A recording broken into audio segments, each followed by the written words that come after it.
All right, let me start with first your response to Donald Trump. He's officially the nominee. We heard you earlier. You called him an urgent threat. That's language you might use for some enemy of the United States. Urgent threat is a serious charge. Well, I think it fits, Chuck. I know Donald Trump says outrageous things all the time, but today he has officially clinched the Republican nomination. So this is now as real as it gets. And this man, who is an unqualified loose cannon, is within reach of the most important job in the world. I think it should concern every American that the President of the United States, President Obama, came out of meetings with our closest allies in the world and reported that they're, quote, rattled by the threat Donald Trump represents. Of course they're rattled. He's talking about breaking up our alliances, letting more countries get nuclear weapons, banning all Muslims from coming to America. That is a recipe for fewer friends and more enemies that will make us all less safe. Now, I know that Donald Trump thinks this is all a point of pride, that people like me or President Obama are saying these things about him, but it's not.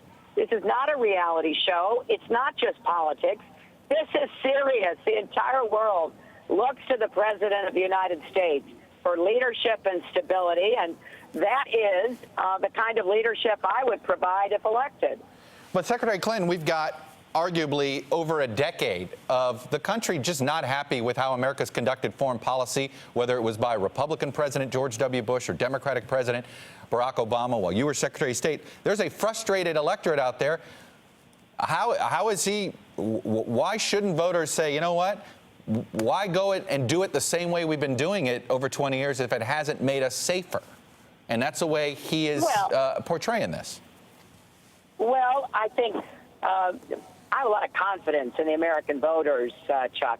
And I think when voters consider what he has said, that he has attacked our closest allies, he has praised the dangerous dictator in North Korea, he has said we should pull out of NATO, and he says we should let people have nuclear weapons. That's scary. This, Madam Secretary, your lead in the polls, arguably might be a lot bigger if you didn't have these honest and trustworthy issues with voters. And we've talked about this before, but yesterday's State Department IG report was pretty scathing. And it seemed to contradict many of the things you said about the emails. Do you accept everything that the State Department IG report said about your practices as fact? Well, Chuck, the report made clear that personal email use was the practice under other secretaries of state, and the rules were not clarified until after I had left. But I've said this many times. It was still a mistake. If I could go back, I'd do it differently. And I understand people have concerns about this, but I hope and expect voters to look at the full picture of everything I've done and stand for, and the full threat posed by Donald Trump.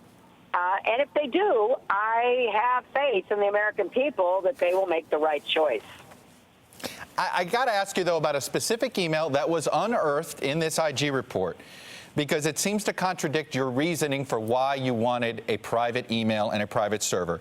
You are quoted in an email as saying this: "I don't want any risk of the personal being accessible," meaning when you were urged to get a state.gov email, you were open to it, but you were concerned. What were you concerned about? FOIA requests? Congressional requests? Can you explain what that sentence meant? Oh, of course not. I mean, this arose because I worried that some individuals that I was emailing to on their state.gov accounts were not getting my emails. And I was concerned about how to fix that. I raised lots of different possibilities.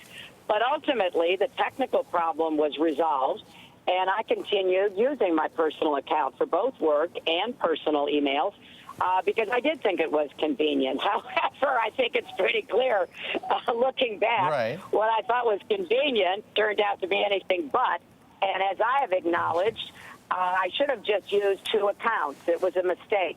But what was the accessible? What were you worried about with the personal being accessible? Accessible by who? Well, nobody wants their personal emails made public. You know, that is, I think, a very common, if not unanimous feeling among people. I was told this was a technical problem. It was resolved.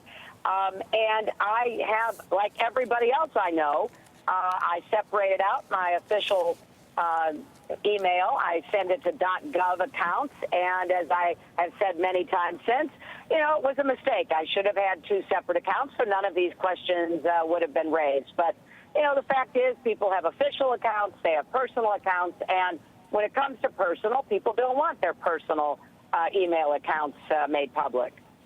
I know I've got to let you go. One last question. Do you think it's appropriate if Bernie Sanders debates Donald Trump one-on-one? Well, you know, I know they've gone back and forth on this, and they seem to be, you know, saying it's some kind of joke. Trump doesn't sound very serious.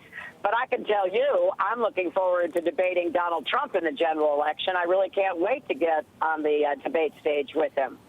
But do you think if Bernie Sanders does this, that it's a way of setting back party unity in the Democratic Party?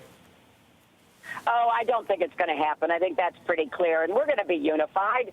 Let's get through these next contests, and then we're going to work to unify the party, just as I did with then Senator Obama back in 2008.